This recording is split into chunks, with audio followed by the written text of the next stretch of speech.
Ho aminareo ny riavana ny fahasoavana sy ny fiadanana avy amin'ny fahalalana tsara an'Andriamanitra sy Jesosy Kristy tompontsika. Ao amin'ny bokin'ny Romanina toko 5:10 ka ny 2:20 no angalantsika ny afatr'Andriamanitra amin'ity advento fahatelo ity.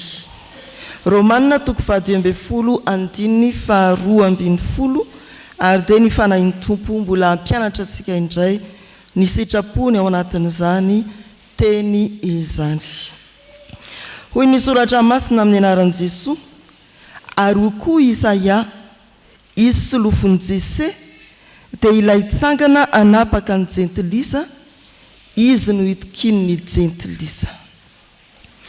Raha reo soratra masina izay natolotra ho vakiana tao amin'ny testamenta taloha, ao amin'ny filazantsara aty amin'ny epistily, dia misy foto-kevitra iombonana ny hoe ny fankalazana ny tompo dia tsy mijanona ao anatin'ny rindrina efatry ny fiangonana fa tonga any amin'izay tsy mivavaka aza.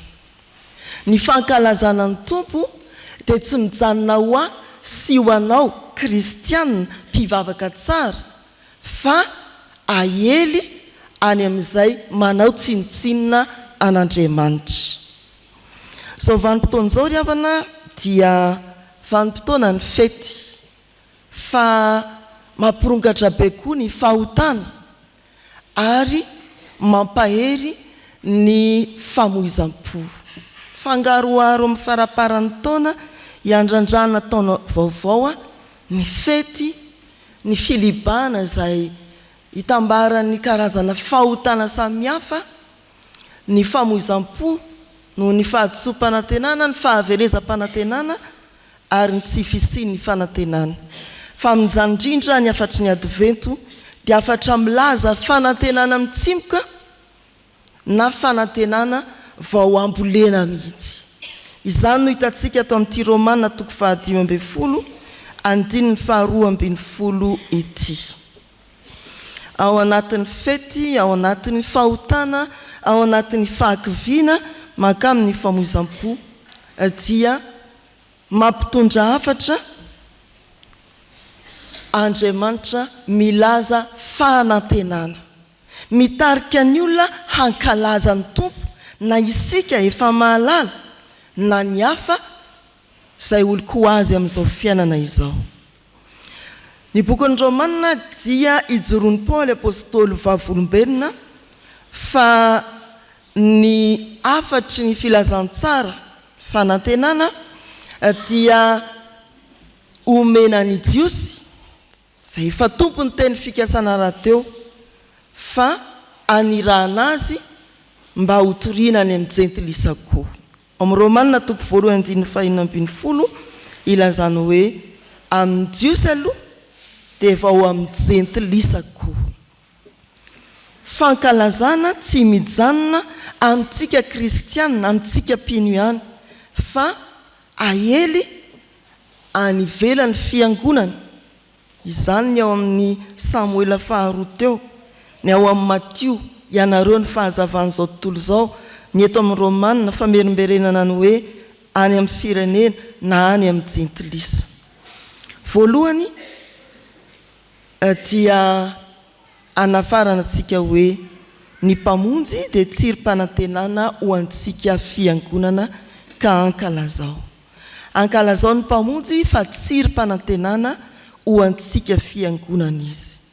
Ny filazana hoe izy solofony Jese dia fanamafisana ny faminaniana ny hipoiran'ny mpamonjy, isehon'ny mpamonjy avy amin'ny taranaka Davida.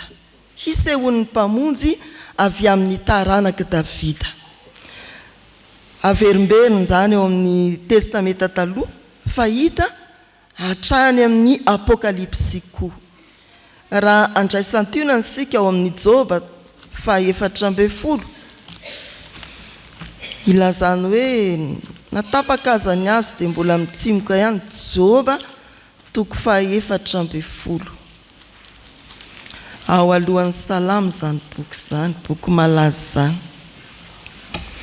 Zoba toko 410 ny andininy 710.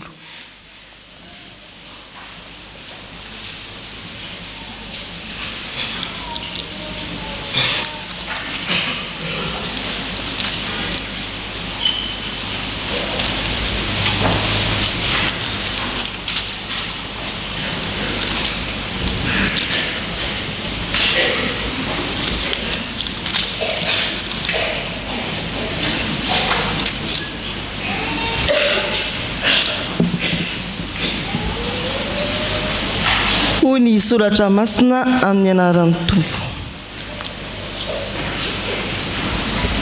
Andininy 720. Kanefa na dia nitendrombohitra aza raha mianjera dia mialevona ary ny vatolampy dia afindra hiala amin'ny fitoerany.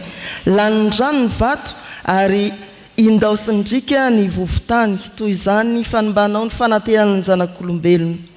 Mandresy azy ho mandrakizay ianao ka lasa izy manova ny tarehiny ianao ka mampandeha azy. Izany no endriky ny fanantenana izay omen'ny Tompo, tsirim-panantenana vaovao manoloana ny fahalevonana. Ny Apokalipsy 5 andininy 5. Ilazana n'ilay solofo mitsimoka.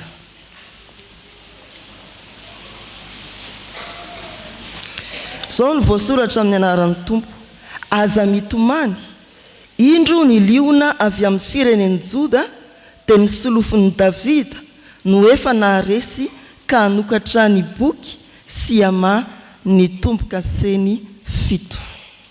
Ny Apokalipsy 2:20 andininy 9:20.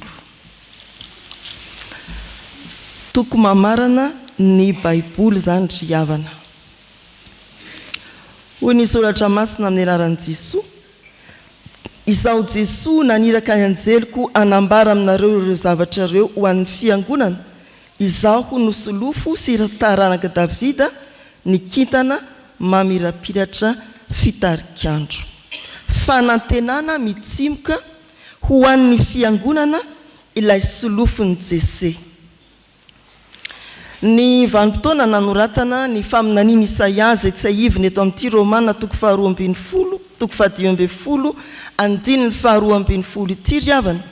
Dia vanim-potoana tena nahavery fanantenana tokoa ny vahoaka jiosy ka nahatonga ny faminaniana Isaia amitsimoka indray izany fanantenana izany. Ao amin'ny Isaia 1:20 izay tsy haiviny eto ny amin'ny solofony Jesosy.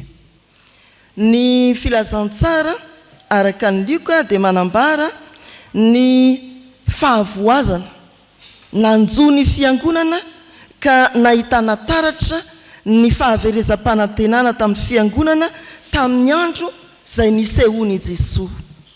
Tamin'izany ohatra filazan'ny lioka dia ry Simeona efa antitra, ny mpaminany vaviana izay efatra 20 taona, ry Zakaria sy Elizabeta izay tsy manantena hiteraka intsony, ireo no tonga mivavaka ao am-piangonana. Ireo hafa mba tonga dia tonga hanao fombafomba fotsiny satria efa tsy manantena intsony ny fisian'ilay Mesia. Izany ry havana no ambary eto afatra manome tsirim-panantenana ho an'izay very fanantenana, mamelona fanantenana ho an'izay efa manakaiky ny fahafatesana, mila hamoy fo. Amin'izao fotoana izao 2 taona izay no nilazana fa tonga Andriamanitra hiara-monina amintsika tao amin'i Jesosy Kristy, fahatanterahany teny fanantenana. Mbola mivelona amin'ny teny fampanantenana ny amin'ny siny famonjena tanteraka isika. Dia betsaka ny fiangonana efa tsy fiangonana intsony nanary ny fanantenany, efa anaovana zavatra hafa. Misy ny kristianina manolo tena fa herintaona dia tsy maharitra miandry ny teny fampanantenana. Misy ny olona nivavaka omaly tsy mahazo valim-bavaka androany dia miteny hoe lany andro fotsiny fa aoka izay nivavaka. ry havana malala Jesosy Kristy ilay solofiny Jese dia tsirim-panantenana ho antsika fiangonana. Mbola ato amintsika ary miorina ato ny fakany. Mbola ao am-ponao i Jesosy. Aza manary fanantenana. Mbola miandry ny fahatanterahany famonjena isika. Tsy misy atao makivy ny zavatra rehetra momba ny fiainanao, momba ny fiainam-pianakaviantsika, momba ny fiainan'ny firenena, momba n'izao tontolo izao. Tsirim-panantenana ho antsika fiangonana dia tahaka ny nametrahana n'izany tao amin'ny Jiosy ilay solofiny Jesosy Kristy. Ampanirio indray ny fanantenanao, ahafahanao mankalaza marina ny mpamonjy amin'izao vanim-potoana ny fety Krismasy izao. Tsirim-panantenana ho antsika ny mpamonjy ankalazao izy. Fa ny faharoa, ny mpamonjy dia toky ho an'ny tsy mpivavaka. Toky ho an'ny tsy mpivavaka ny mpamonjy. Ny tapany faharoa amin'ilay andininy teo, Romanina 10:20, andininy 2:20, misy mivaky toy izao amin'ny anaran'ny Tompo: hitsangana hanapaka ny jentilisa, izy no hitokiny ny jentilisa. Hitokiny ny jentilisa. Ny hoe jentilisa dia ireo firenena ivelan'ny teny fikasana. Raha amin'izao vanim-potoana izao zany dia ireo tsy mpivavaka, ireo mpanompo sampy, ireo mpanao an'Andriamanitra ho tsy misy, ireo oloko azy amin'izao fiainana izao. Fa toky fanantenam-pamonjena ho an'ireny olona ireny ny mpamonjy. Tsy ho antsika ihany, fa ho an'izay minitsy mahalala azy, ho an'izay maniratsira an'Andriamanitra, ho an'izay manompo Andriamanin-kafa, ho an'ny oloko azy venjivenjin'olona eto amin'izao tontolo izao, dia toky fanantenam-pamonjena ho an'ireny karazan'olona ireny koa Andriamanitra. Misy olona tena sahiran-tsaina amin'izao faraparany taona izao. Mivadika ihany ny taona fa tsy miova ny fiainako. Misy olona tena sahiran-tsaina mieritreritra ny hoe inona indray ny avoaka ny 420 mety misy amintsika nahita atsika natany hoany amin'ny tambajotra tany hoe volo aizanao, volo mierikerika. Tsy anaran'olona zany fa hoe aizanao ry volo. Efa mandroso tiany taona mbola mahantra foana. Dia misy koa mametraka sary vola be dia be ao an-tranony, treny ambony fandriana, tsy ombontsony ny poketra, dia hoe izaho amin'ny taona 420. Zany ny karazan'olona eto amin'izao tontolo izao. Oloko azy amin'izao fiainana izao. Ny fietretany dia hoe amin'ny taona 420 dia isy fanantenana vaovao, zavatry ny tany tahaka izany. Fa tsy ao an-tsainy mihitsy fa ny famonjena ao amin'ilay solofiny Jesosy dia ho azy koa. Ary io ny tena famonjena, io ny tena fanantenana, tsy ny vola. Ivadika ihany ny taona, mety ho feno vola ny tranonao, tsy omby ny poketranao, fa raha tsy ao Jesosy, tsy fanantenana zany, tsy fahatanterahana zany, fiainana tsy izy zany. Ny mpamonjy dia tsy fanantenana ho antsika mpino ihany, fa ho an'izay minitsy mahalala an'Andriamanitra indrindra koa.